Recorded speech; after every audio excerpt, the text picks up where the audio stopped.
আমরা এখন Alexander and Sadiqur বইয়ের প্র্যাকটিস প্রবলেম 6.4 সলভ করব। তো এই ম্যাথটা অনেকটা আগের ম্যাথের মতো, এই টাইপের ম্যাথ আসলে প্রায় সবগুলো একই টাইপের, খুব একটা ডিফারেন্স নাই। তো এখানে আমাদের কি বলছে, এখানে আমাদের কারেন্টের একটা ফিগার দিয়ে দিয়েছে, আমাদের বের করতে হবে ভোল্টেজ, এবং এখানে আমাদের একটা আনচার্জ ক্যাপাসিটরের মাইক্রোফ্যারাড দিছে, ক্যাপাসিট্যান্সের ভ্যালুটা দিয়ে দিছে। তো আমরা যদি এখন ভোল্টেজ বের করতে চাই, তাহলে ভোল্টেজের সূত্র আমরা কি জানি? V C equal to 1/c integration of I d t plus V naught. V naught zero মানে ইনিশিয়াল টাইমে, আর এটা 0 থেকে টি লিমিটের মাঝে বের করতে হবে। এর এখানে আমাদের যদি ক্যাপাসিটরটা যদি চার্জিত থাকে বা চার্জ থাকে, তাহলে পরে আমাদের কি করতে হয়? এই ইনিশিয়াল ভোল্টেজটা বসাইতে হয়। আর যদি আমাদের চার্জিত না থাকে, আনচার্জ থাকে, তাহলে আমাদের ইনিশিয়াল ভোল্টেজের প্রয়োজন হয় না। তো ভোল্টেজ কোথাকার বের করতে বলছে? টি ইকাল টু 2 মিলি সেকেন্ডের ভোল্টেজ বের করতে বলছে, এবং টি ইকাল টু 5 মিলি সেকেন্ডের ভোল্টেজ বের করতে বলছে। তো এখানে একটা ফিগার দেখতে পাচ্ছি। তো এই ফিগারে আমরা জিনিসটা খুব ভালো তো লক্ষ্য করবো যে এখানে এই টি এর একক কি দেওয়া আছে, এখানে আই এর একক কি দেওয়া আছে, এখানে মিলি অ্যাম্পিয়ার মানে কত, এখানে কারেন্ট আসলে কত আছে? 10 100 মিলি অ্যাম্পিয়ার, এটা আসলে কি 10 মিলি সেকেন্ড। তো এই জিনিসটা খেয়াল করে অনেকের এখানে যে মাইক্রো এখানে মিলি থাকে, তখন অনেকের ম্যাথটা ভুল করে বসে। তো এই জন্য সবসময় কি করবো, মিলিটাকে আমরা সেকেন্ডে কনভার্ট করে দিন, আমরা ম্যাথটা স্টেপ বাই স্টেপ সলভ করবো। তো এখানে আরেকটা জিনিস যেটা আমাদের ইজিলি যদি বুঝতে পারি, যে এখানকে আমাদের একটা মূল বিন্দুগামী সরলরেখা সমীকরণ আমরা জানি, Y equal to M X. এটা বসালে আসলে আমাদের এটা সমীকরণ আমরা পেয়ে যাব, Y equal to M X, যে মূল বিন্দুগামী সরলরেখা সমীকরণ। ওটা যদি আমরা এখন এখানে বসাই, তাহলে পরে কিন্তু আমরা এই সরলরেখা সমীকরণ পেয়ে যাব। আর যেহেতু এখান থেকে এটার দূর ডিস্টেন্স একই 100, তার মানে আমরা লিখতে পারি যে এটা কি এক্স অক্ষের সমান্তরাল অক্ষের সমীকরণ বসাবে, কিন্তু ইজিলি এক লাইনে করতে পারি। তো অনেকে যদি এই সরলরেখা সমীকরণ সম্বন্ধে কনসেপ্ট ক্লিয়ার না থাকে, তাহলে পরে আমরা যে আগে শিখলাম Y one minus Y, sorry, y - y1 x - x1 equal to y1 - y2 x1 - x2, এই ফর্মুলা ইউজ করে আমরা করতে পারি, তখনও কোনো সমস্যা হবে না। তো আমাদের যদি মনে করি আমরা সবাই খুব বেশি যদি সরলরেখা সম্বন্ধে আইডিয়া না থাকে, তাহলে সরাসরি আমরা এটা মাথায় রাখবো, তাতেই আমাদের কাজ হয়ে যাবে। তো এখানে যদি আমরা খেয়াল করি, প্রথমে যদি ফর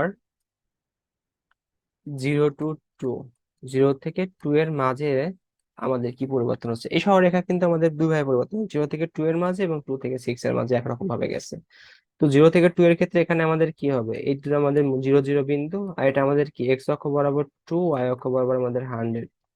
আর এখানে আমাদের কি হচ্ছে, এক্স অক্ষ বরাবর 6, ওয়াই অক্ষ বরাবর আমাদের 100। তো আমি প্রথমে এই সরলরেখা সমীকরণ যদি বের করি, যদি আমরা ঢাল বের করতে চাই, ওয়াই ইকুয়াল আমরা কি জানি, y2 - y1 x2 - x1। তো আমরা যদি এখন দেখি, তাহলে পরে ওয়াই এর ভ্যালু কত, আমাদের ওয়াই টু এর ভ্যালু হচ্ছে আমাদের এখানে কত যদি দেখি, 100।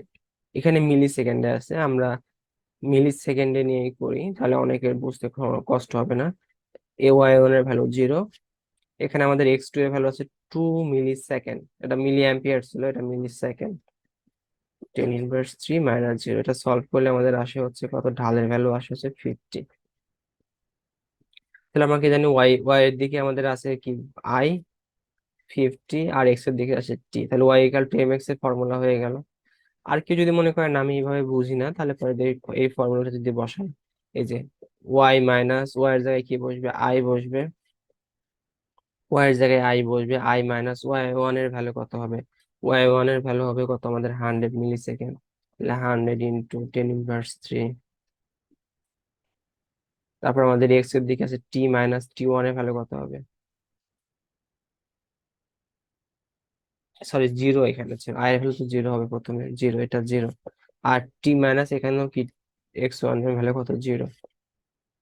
এরপর কত হবে, 0 - 100 × 10⁻³ ডিভাইডেড বাই, এখানে 0 - 2 × 10⁻³। এখন এরা যদি সমাধান করে, তাহলে কাটাকাটি করলে এখানে হয় 50, টিটাও পারে চলে গেলে হয় আই ইকুয়াল টু 50t। তো আমরা যেভাবেই করি করতে পারি, কোনো সমস্যা নাই। তো এবার আমরা দেখবো হচ্ছে ফর 2 থেকে 6 এর মাঝে। তো 2 থেকে 6 এর মাঝে আমাদের কি হচ্ছে যদি খেয়াল করি, 2 থেকে 6 এর মাঝে আমাদের ইজিলি বলতে পারি, যেহেতু ওয়াই অক্ষের সমান্তরাল অক্ষের সমীকরণ, এক্স অক্ষের সমান্তরাল অক্ষের সমীকরণ বসাইলে পরে আমরা কি পাবো, আই ইকুয়াল টু 100, কারণ এই দুটো ডিফারেন্স কত, 100। আর যদি মনে করেন আমি ভাই বুঝতেছি না, তাহলে আমি এখানে বসাই আই মাইনাস, এখানে আমাদের এটা x1 x2 y1 y2, তাহলে x1 এর ভ্যালু কত, y1 এর ভ্যালু কত, 100, 100 মিলি, এটা হবে 10 ইনভার্স 3 মিলি সেকেন্ড, মিলি অ্যাম্পিয়ার, সরি কারেন্টের ভ্যালু কি, মিলি অ্যাম্পিয়ার। তো আমরা যদি এখন এখানে বিষয়টা এখন খেয়াল করি, তাহলে আই ইকুয়াল টু কি হবে, I minus 100 × 10 inverse 3 divided by X এর দিকে আছে কি টি মাইনাস, এখানে হবে কত, 2 × 10 ইনভার্স 3 ইকুয়াল টু কি হবে, 100 × 10 ইনভার্স 3 মাইনাস 100 × 10 ইনভার্স 3 মাইনাস হচ্ছে আমাদের, যদি এখন আমি যদি দেখি এখানে ভ্যালু আমাদের কত আসে, ওয়াই টু এর ভ্যালু কত ছিল এখানে, এখানে ওয়াই টু এর ভ্যালু কিন্তু 100 থাকবে, এটা কিন্তু আমাদের কনস্ট্যান্ট, এটা আমাদের এটাই থাকতেছে, মানে ওয়াই এর ভ্যালু আমাদের দুই জায়গায় কি, y1 এবং y2 এর ভ্যালু সমান। এরপর যদি x1 এর ভ্যালু দেখি 2 - 2 - 6, তাহলে 2 × 10 ইনভার্স 3 মাইনাস, আর এখানে আমাদের 6 × 10 ইনভার্স 3, তাহলে আমাদের এটা সমাধান করলে কি হবে, এটা সমাধান করলে হয় 0, 0 থেকে কিছু ভাগ করলে হয় টোটালটাই হয়ে যাবে কি 0, ওই পাশে এটা নিয়ে গেলে পরে ওর 0 এর সঙ্গে যাই গুণ করলে তাও হয়ে যাবে 0, তাহলে আই ইকুয়াল টু আলটিমেটলি কি হবে, এটা হবে 100 × 10 ইনভার্স 3। তোমরা কারেন্টের দুটো ইকুয়েশন পেলাম, 50t আর 100 × 10 ইনভার্স 3। তো এখন আমরা দুটো ইকুয়েশনে কাজ করি, ভোল্টেজ বের করতে হবে, এবং ভোল্টেজ বের করতে হবে কার জন্য, 2 মিলি সেকেন্ডের জন্য এবং 5 মিলি সেকেন্ডের জন্য। আমরা কারেন্টের ইকুয়েশন কি পেলাম, পেয়েছিলাম যেটা কারেন্টের equation I equal to I T equal to, আমরা কি পাইছি কারেন্টের ইকুয়েশন, একটা পেলাম হচ্ছে 50t, আর একটা পেলাম হচ্ছে 100 × 10 ইনভার্স 3, এটা আমরা পেলাম হচ্ছে 0 থেকে 2 এর মাঝে, আর একটা পেয়েছিলাম হচ্ছে আমাদের 2 থেকে 6 এর মাঝে। তো আমরা ভোল্টেজের সূত্র কি জানি, ভোল্টেজ ভিসি ইকুয়াল টু আমরা জানি 1/c ইন্টিগ্রেশন অফ 0 থেকে t i dt plus V not. তো প্রথমে যদি দেখি ইনিশিয়াল ভোল্টেজ নাই, তাহলে আমরা যদি দেখি প্রথম অবস্থায় যদি ইনিশিয়াল ভোল্টেজ নাই, আনচার্জ ছিল, বলে দিচ্ছে আনচার্জড, তাহলে আমাদের কি লিখতে পারি, ভিসি ইকুয়াল টু 1/c, মানে 1/c এর ভ্যালু কত দিচ্ছে, 1 মিলি, তাহলে 1 × 10 ইনভার্স 3। এরপর হচ্ছে ইন্টিগ্রেশন অফ 0 থেকে আমরা বের করবো কার জন্য, 2 এর জন্য, তাহলে ভিসি 2 লিখতে পারি। বিষয়টা যদি আমি একটু সুন্দরভাবে যদি লিখি,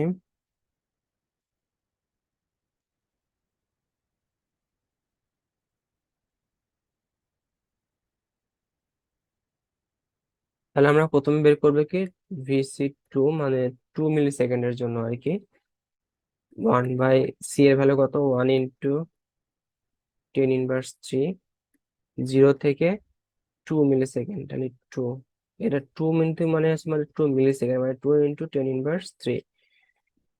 আই এর ভ্যালু কত আমাদের, 50t, 50t dt। এখন এটা ইনিশিয়াল তো 0, তার জন্য ইনিশিয়াল আমরা যেহেতু আনচার্জড, তাহলে এখানে লিখতে পারি কত, আমাদের 50টা কি, 50টা হচ্ছে আমাদের কনস্ট্যান্ট, আগে চলে আসবে, তাহলে 50 / 10 ইনভার্স 3। এরপরে যদি আমরা কি জানি, আমরা ইয়ের সূত্র জানি ইন্টিগ্রেশনের, x⁴n এর সূত্র কি, x⁴n+1 ডিভাইড বাই n+1, যেহেতু আমাদের এখানে 1 আছে, তাহলে 1+1 মানে কি 2, 1+1 মানে 2, মানে t² / 2 হবে আমাদের ক্ষেত্রে, তাহলে t² / 2,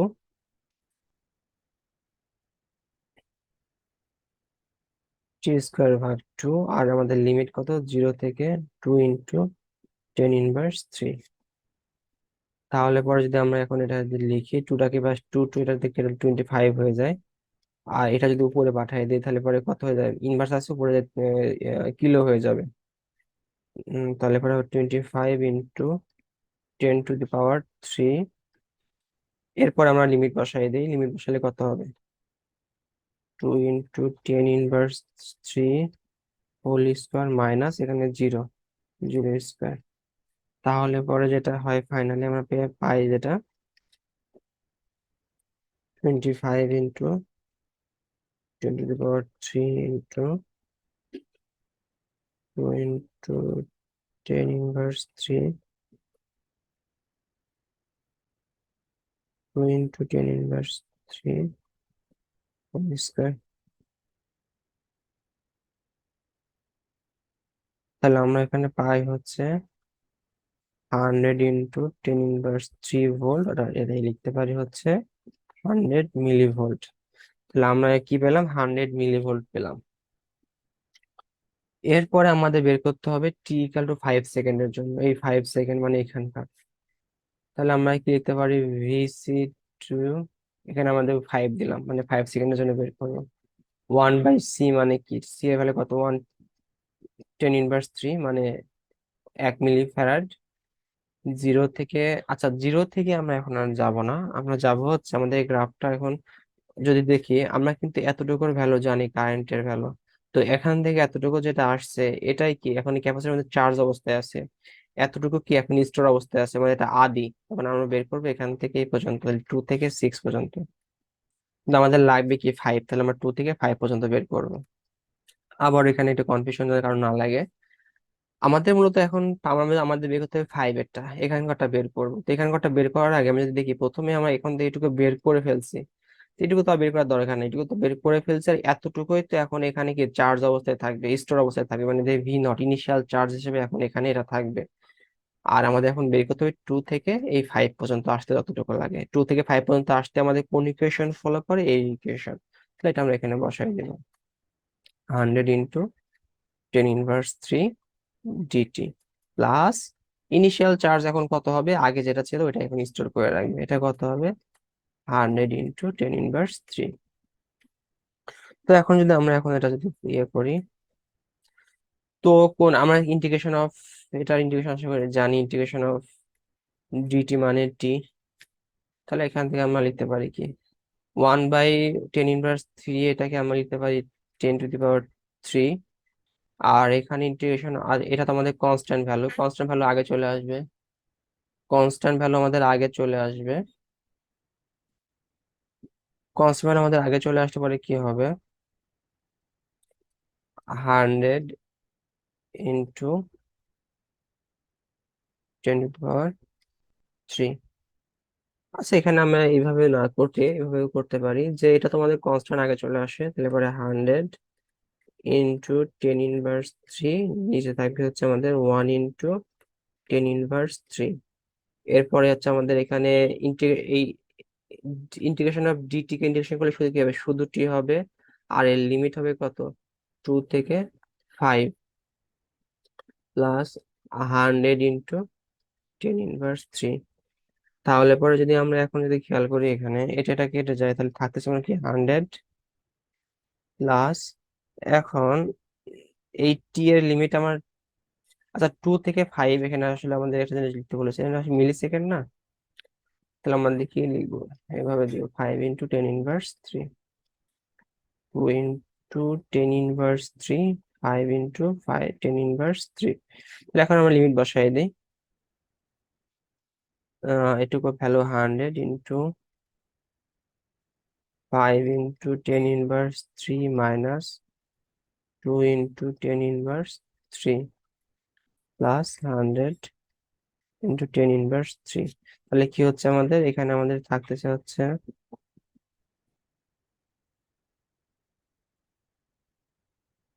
এখানে আমাদের হচ্ছে 100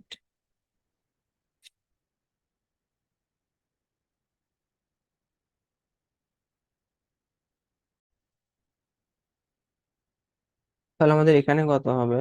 100